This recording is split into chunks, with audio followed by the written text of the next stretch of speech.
I wanted to How's it going? start today with a little market update. UK average rent was £1,000 in 2020. It's gone up to 1377 from the March statistics, March 2026 from the Office of National Statistics, which means that the rents have increased cumulatively 40% in total, which I thought when I first read that was basically down to inflation. Everything else has gone up, right? At the moment for this year, there's been a 1.9% increase UK-wide overall this year. So that's a really small increase in comparison to the big jumps that were happening over the years Wow. previous.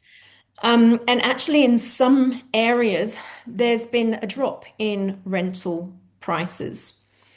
And we've been experiencing this in our area, Colchester and Essex, and we predominantly have HMOs. We do have single lets as well, but we've been experiencing this as well. That some of the more quirky rooms, shall we say, the smaller rooms or rooms that perhaps have a little bit less light, have been harder to shift. I thought that this was unusual given that so many landlords are leaving the market, so there should be a squeeze on supply. Therefore, increased demand and rents should continue going up. But that's not what we experienced overall. And speaking to many other landlords and agents across the country, they're also experiencing the same.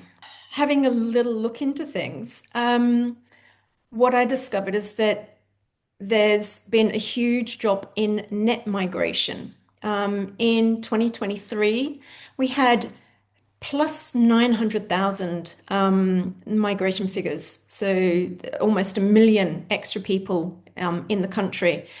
That was a sharp increase from 2021. And then it's dropped back down to just 200,000 in 2025. So it was just this little boom. You'll see on this next slide, anyone who likes a graph, it shows the net migration figures here, 2021 up to 2023, and then back down again. It's the lower of the two humps is the net figure.